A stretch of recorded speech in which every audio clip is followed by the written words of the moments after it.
Rudal pertahanan udara merupakan alutsista penting yang harus dimiliki sebagai elemen pertahanan udara untuk melindungi objek-objek vital dari serangan udara musuh. Tentara Nasional Indonesia dalam sejarahnya telah menggunakan berbagai jenis peluru kendali pertahanan udara. Indonesia pernah memiliki rudal S-75 buatan Soviet atau dikenal dengan nama lain SA-2 yang mampu menjangkau jarak hingga 45 km. TNI juga pernah mengoperasikan rudal Rapier buatan Inggris. Rudal ini menjadi tulang punggung rudal pertahanan udara TNI selama 2 dasawarsa. Keduanya kini sudah dipensiunkan. Saat ini, rudal pertahanan udara yang dimiliki TNI masih didominasi rudal jenis Manpads atau Man Portable Air Defense System, alias rudal pertahanan udara portable yang dapat dioperasikan perseorangan. Rudal ini merupakan rudal jarak pendek. Namun, kini TNI mulai melakukan pengadaan rudal pertahanan udara jarak menengah. Inilah rudal-rudal pertahanan udara yang digunakan oleh TNI.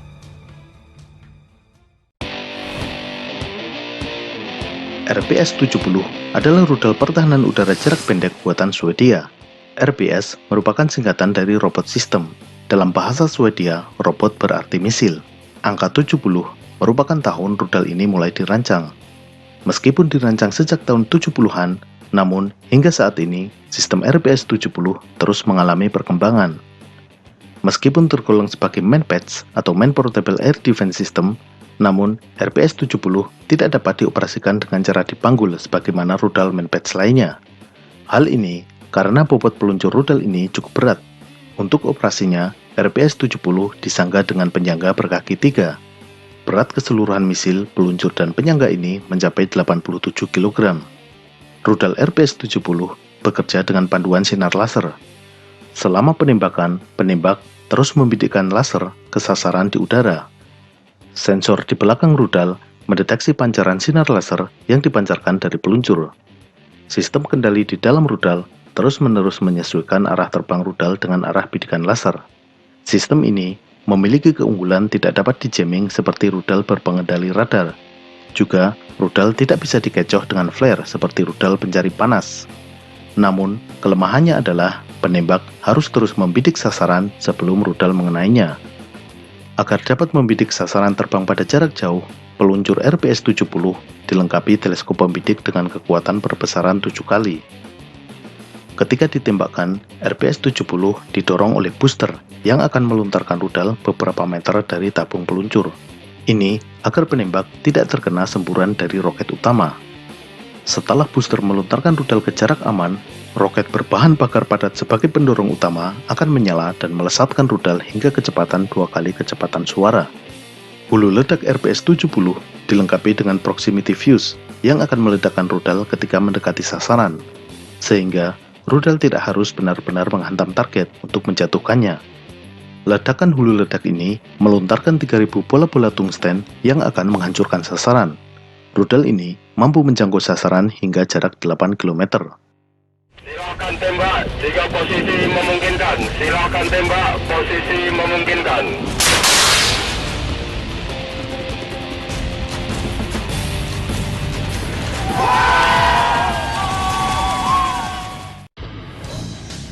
Nama yang diberikan pada rudal panggul anti pesawat ini adalah Grom. Grom berarti petir atau halilintar dalam bahasa Polandia. Nama lengkap rudal ini adalah BZR Grom atau Przewodnicy Jestał Rakietowy. Rudal buatan Polandia ini dirancang untuk menembak helikopter dan pesawat terbang yang terbang rendah. Dengan bobot total 16 kg, menjadikan Grom dapat dengan mudah dioperasikan dengan cara dipanggul di pundak dan dapat dioperasikan oleh satu orang saja.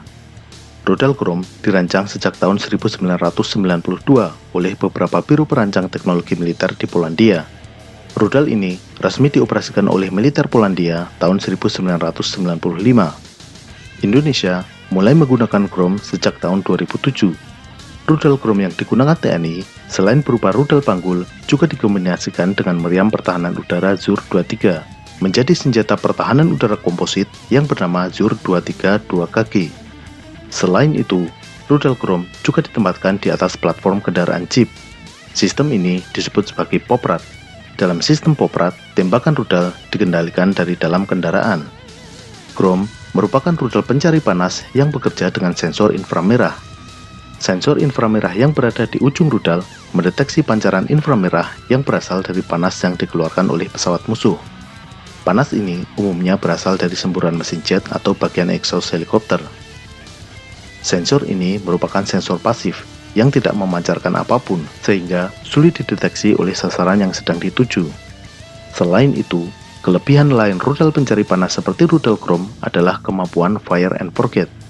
Setelah menembak, rudal akan mengejar sendiri sasarannya. Penembak tidak perlu terus membidik sasaran. Tetapi kelemahannya, jika pilot musuh mengetahui sedang dikejar oleh rudal ini, maka sistem pencari panas seperti pada rudal Chrome mudah dikecoh dengan flare. Rudal akan berbelok mengejar flare yang dilontarkan oleh pesawat musuh.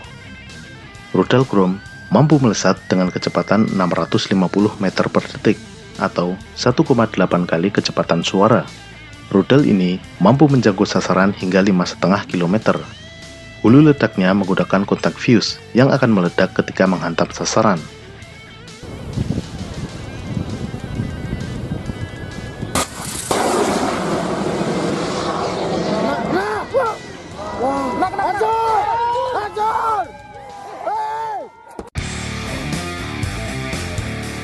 Rudal panggul atau Manpads Strela merupakan rudal anti pesawat andalan Korps Marinir TNI Angkatan Laut.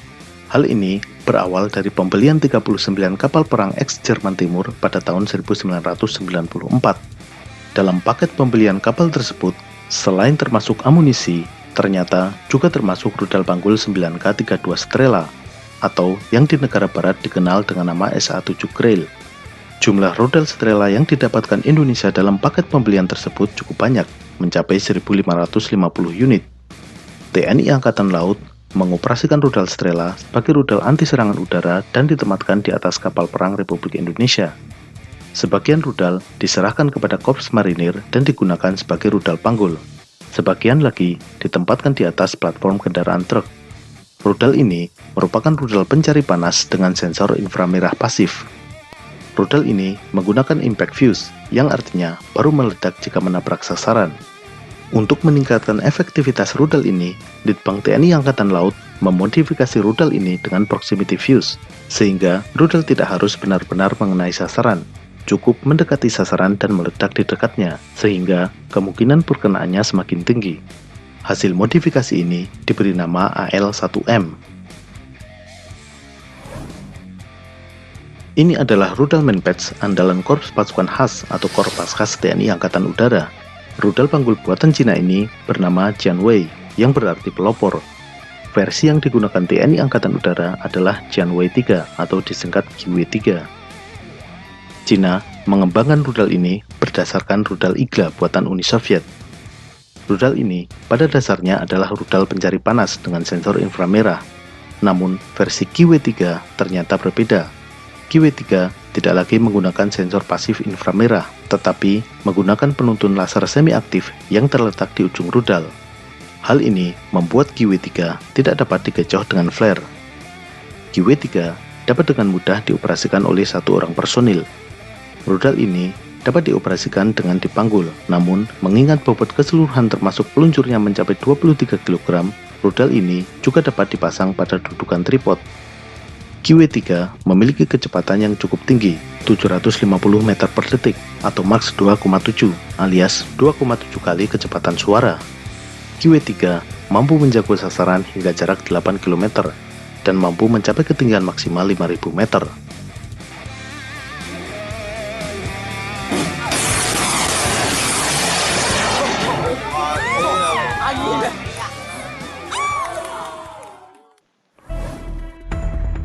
Selain menggunakan rudal GW3 buatan Cina, Paskhas TNI Angkatan Udara juga menggunakan rudal buatan Korea Selatan. Rudal ini bernama Singung, namun untuk pemasaran di dunia internasional menggunakan nama Siron. Rudal ini dibuat oleh perusahaan LIG Next One yang merupakan anak perusahaan LG Corporation dari Korea Selatan. Seperti kebanyakan rudal portable anti pesawat lainnya, Siron juga menggunakan sensor inframerah untuk mengendus sumber panas dari sasaran. Tetapi pada rudal Siron, selain sensor inframerah, ada tambahan sensor UV, sehingga rudal ini lebih sulit untuk dikecoh dengan flare. Indonesia mulai menggunakan Siron sejak tahun 2014. Paskhas TNI AU mengintegrasikan penggunaan rudal Chiron dengan sistem meriam pertahanan udara Sky Shield. Keseluruhan sistem rudal ini berbobot total 24 kg, sedangkan rudalnya sendiri berbobot 14 kg. Chiron mampu melesat dengan kecepatan maks 2,4 atau 700 meter per detik. Hulu ledak rudal ini berbobot 2,4 kg. Hulu ledak ini dilengkapi dengan proximity fuse yang akan memicu ledakan ketika berjarak 1,5 meter dari target. Ketika rudal meledak, akan melontarkan 720 butir pecahan logam ke segala arah yang akan mengoyak dan menjatuhkan sasaran terbang.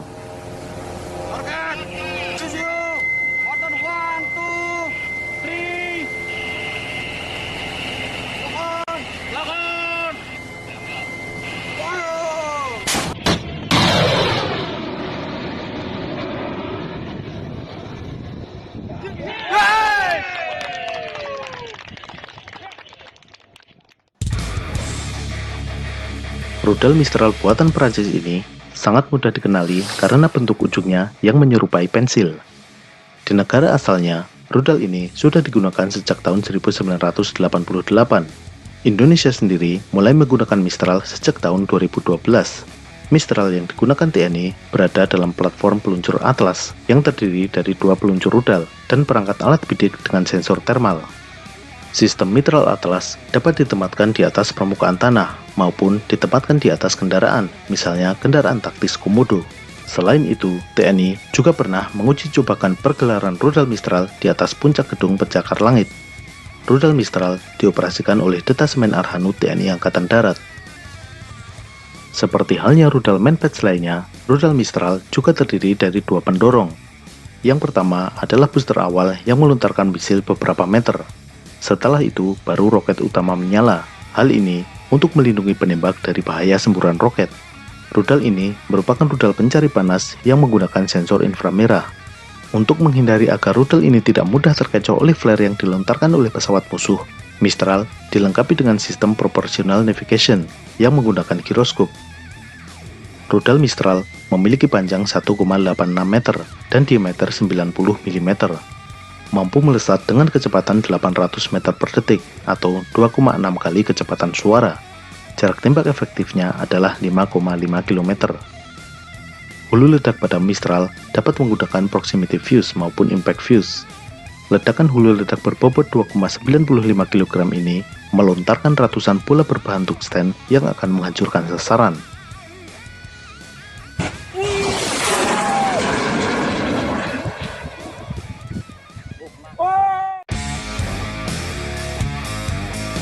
Rudal buatan Inggris yang bernama Starstreak ini merupakan salah satu arsenal terbaru dalam jajaran rudal pertahanan udara yang dimiliki oleh TNI. Rudal ini dibeli Indonesia pada tahun 2012 sebanyak 9 peluncur. Dan di tahun 2019 ini akan ditambah lagi sebanyak 4 baterai atau sekitar 36 unit peluncur rudal Starstreak. Starstreak sering juga disebut sebagai Starstreak HVM atau High Velocity Missile atau misil kecepatan tinggi. Hal ini karena kecepatan rudal ini mencapai maks 4 atau 4 kali kecepatan suara, menjadikannya rudal pertahanan udara tercepat yang dimiliki TNI. Starstreak dikendalikan dengan sistem pengendali yang disebut SECLOS atau Semi-Automatic Command to Line of Sight. Sistem ini hampir mirip dengan rudal RPS-70, di mana penembak harus terus membidik sasaran hingga rudal mengenainya. Dengan sistem ini, rudal tidak bisa dikecoh dengan flare atau dijamming dengan gelombang elektromagnetik. Keunikan dari rudal ini adalah hulu ledaknya terdiri dari 3 submunisi kecil yang berbentuk seperti anak panah. Saat mendekati sasaran, ketiga submunisi ini dilepaskan dan dipandu dengan laser menuju sasaran. Submunisi ini terbuat dari logam paduan tungsten yang sangat keras yang mampu menembus sasaran. Di belakang submunisi ini terdapat bahan peledak yang akan meledak sepersekian detik setelah menabrak sasaran, sehingga submunisi ini meledak di dalam badan pesawat yang menjadi target, menimbulkan kehancuran yang lebih besar daripada jika meledak di luar target. NASAMS merupakan singkatan dari National Advanced Surface to Air Missile System. Kata nasional pada kepanjangan NASAMS sering juga disebut sebagai Norwegian, karena NASAMS merupakan sistem peluncur rudal anti pesawat buatan Norwegia. Rudal yang diluncurkan oleh NASAMS aslinya adalah rudal udara ke udara IM-120 Amram buatan Amerika. yang umumnya diluncurkan dari pesawat tempur. Namun, dengan sistem NASAMS ini, rudal AMRAAM diluncurkan dari darat. Kementerian Pertahanan Republik Indonesia telah menandatangani kontrak pembelian NASAMS pada Oktober 2017. Pengadaan NASAMS oleh TNI akhirnya mengisi kekosongan rudal pertahanan udara jarak menengah. Setelah pensiunnya rudal SA-2, praktis TNI hanya memiliki rudal darat ke udara jarak pendek yang hanya mampu menjangkau jarak antara 5 hingga 8 km.